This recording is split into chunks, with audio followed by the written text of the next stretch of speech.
Hello, नमस्कार. कसे आहात सगळे?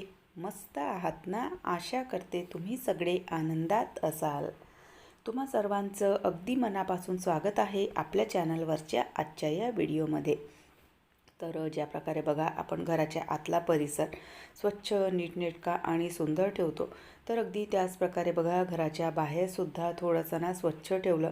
छोटीशी एक रांगोळी काढून घेतली की घरातलं वातावरण ना इतकं प्रसन्न वाटतं. म्हणजे अगदी छोट्या छोट्या गोष्टी असतात, पण या छोट्या छोट्या गोष्टीसुद्धा बघा घरातलं जे वातावरण आहे तर ते अगदी छान आणि असं सकारात्मक बनवतात.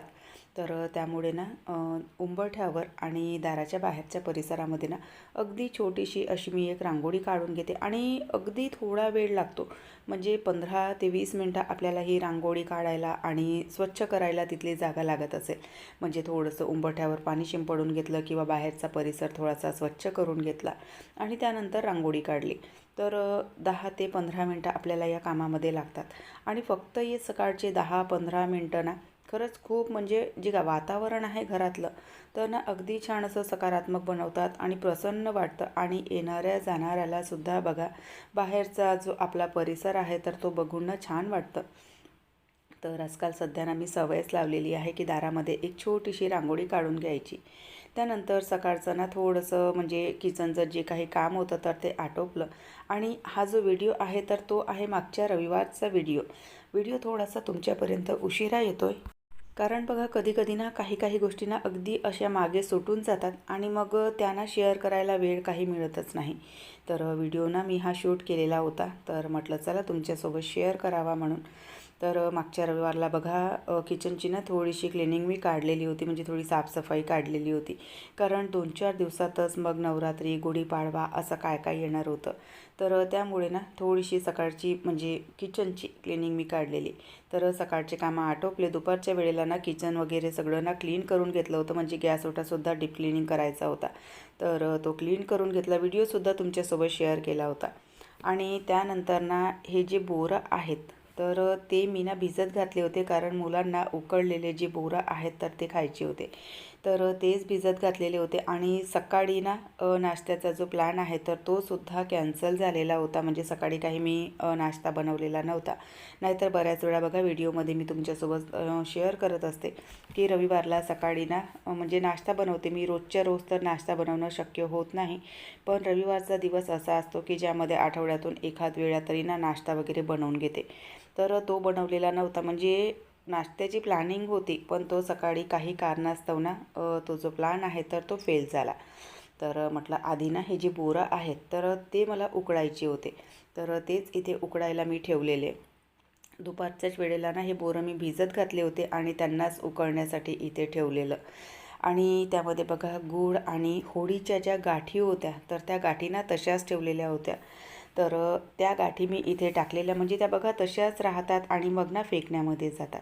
तर म्हटलं त्यापेक्षा ना याच्यामध्ये म्हणजे बोराच्या याच्यामध्ये बघा तसंही ना जे बोरं आहेत तर ते ना गोडच हवे असतात. तर त्यामध्ये थोडंसं गूळ, गाठी आणि जी साखर असते तर ती घातलेली.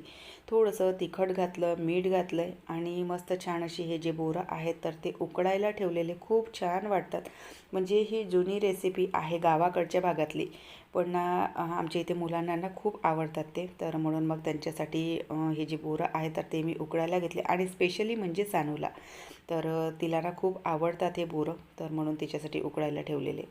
आणि कालच्याच रात्री म्हणजे शनिवारच्याच रात्री ना ही उडदाची डाळ मी भिजत घातली होती मेदूवडा बनवण्यासाठी. तर मेदूवड्याची जी प्रॉपर रेसिपी आहे तर ती काही मला तेवढी माहिती नव्हती, पण इतकं माहिती होतं की उडदाच्या डाळीचे हे बनतात. तर रात्रीलाच त्यांना वाटून घेणार या ज्याच्याने मी ना सायंकाळच्याच वेळेला म्हणजे 2-3 तासाच्या आधीची डाळ जी आहे तर ती भिजत घातली होती.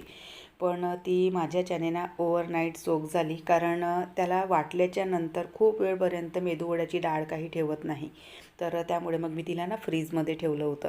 आणि दुसऱ्या दिवशी सकाळी मग झालं असं की एक तर रविवार होता आणि यांनासुद्धा ना गाडीची सर्व्हिसिंग करायला जायची होती, त्यामुळे हे ना सकाळीच निघाले. तर म्हणून मग सकाळच्यासुद्धा नाश्त्याचा जो प्लॅन आहे तर तो फ्लॉप झाला, कारण त्यांना यायलाच उशीर झाला. तर मग म्हटलं की असू द्या रात्रीच्या वेळेला बघणार म्हणून. तर इथे डाळीचं जे पाणी आहे तर ते मी निथरण्यासाठी एका चाळणीमध्ये ठेवलं. आणि तोपर्यंत जो सांबार आहे तर तो इथे बनवण्यासाठी ठेवलेला.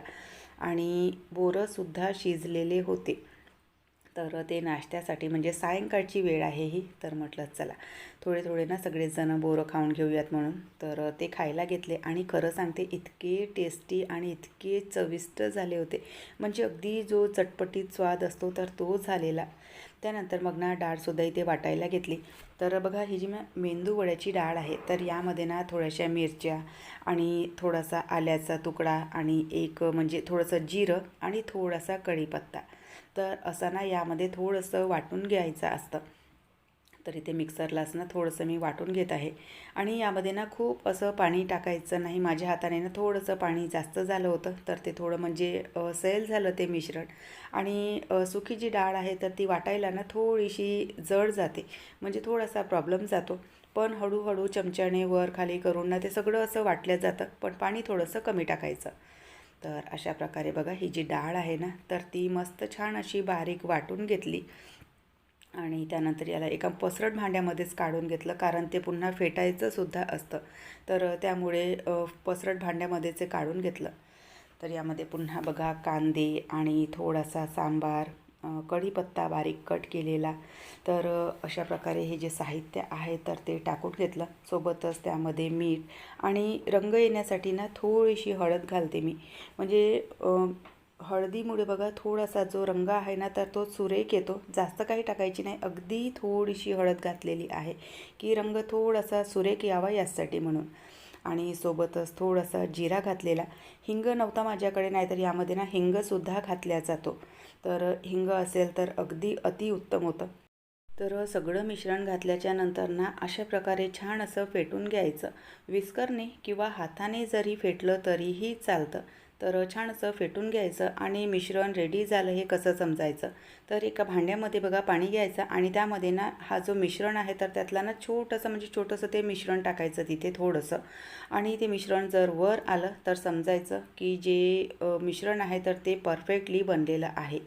त्यानंतर बघा अशा प्रकारे ना हे जे वडे आहेत तर ते मी तळून घेतले इथे. तुम्हाला मी ना सुरुवातीला सांगितलं होतं की ही जी डाळ आहे तर ती माझ्या हाताने थोडंसं त्यामध्ये ना पाणी जास्त झालं होतं. आणि एकतर ही ना म्हणजे भिजतसुद्धा खूप वेळ ठेवलेली. तर त्यामुळे कदाचित होऊ शकते की हे जे मिश्रण आहे तर ते थोडंसं सैल झालेलं. नाहीतर ना थोडंसं म्हणजे दाट असलं मिश्रण, घट्ट असलं की जो मेदूवडा आहे तर तो अगदी प्रॉपर शेपमध्ये बनतो. तर अशा प्रकारे बघा छान असे ना हे जे मेदूवडे आहेत तर ते मी इथे टाकून घेतले. आणि या रंगावर म्हणजे सोनेरी ब्राऊन रंगावर ना आपल्याला हे काढून घ्यायचे आहेत. आणि खूप असं हाय फ्लेमवर किंवा खूप असं लो फ्लेमवर त्यांना शेकायचं नाही. मीडियम टू लो फ्लेमवर त्यांना शेकून घ्यायचं. तर बघा हे जे मिश्रण आहे ना तर ते थोडंसं पातळ झालं होतं, त्यामुळे मग अशा प्रकारे या चाळणीवर हे मिश्रण ठेवून जे मेदूवडे आहेत तर ते मला काढावे लागले. नाहीतर अगदी हाताने सुद्धा मेदूवडे ना छान निघतात. बऱ्याच वेळा आपण व्हिडिओमध्ये बघतो की हातानेच पटापट पटापट जे मेदूवडे आहेत तर ते तेलामध्ये सोडल्या जातात. तर मिश्रण थोडंसं पातळ झालं होतं, त्यामुळे मग ही जी ट्रिक आहे तर ती आम्हाला लावावी लागली. तर अशा प्रकारे बघा छान असा जो मेदूवडा आहे ना तर तो मीडियम टू लो फ्लेमवर छान असा तळून घेतला. आणि अगदी छान असे क्रंची आणि सॉफ्ट मेदूवडे झालेले. तर इथे जी मेदूवडे आहेत तर ते तळणं माझं चालू आहे आणि घरी सगळ्यांना देणंसुद्धा चालू आहे, म्हणजे सगळ्यांचं खाणं चालू आहे. आणि सगळ्यांना इतके आवडले, स्पेशली म्हणजे किट्टूला, कारण तिने खूप आवडीने हे मेदूवडे खाल्ले. तर छान मस्त असे जे मेदूवडे आहेत तर ते बनवून तयार झालेले आहेत. मस्त असा प्लेटमध्ये बघा मेदूवडा घातला आणि त्यावर सांबार टाकलं आणि त्यावर चटणी टाकली आणि मस्त असा जो नाश्ता आहे तर तो केला. तर चला असा होता आजचा व्हिडिओ इथेच संपवते. आशा करते तुम्हाला आवडला असेल. व्हिडिओ कुठे जरी आवडला असेल तर लाईक करा. चॅनलवर पहिल्यांदा आले असाल तर सबस्क्राईब करा. बेल आयकॉनसुद्धा क्लिक करा, जेणेकरून माझ्या येणाऱ्या व्हिडिओचं नोटिफिकेशन तुम्हाला असंच मिळत राहील.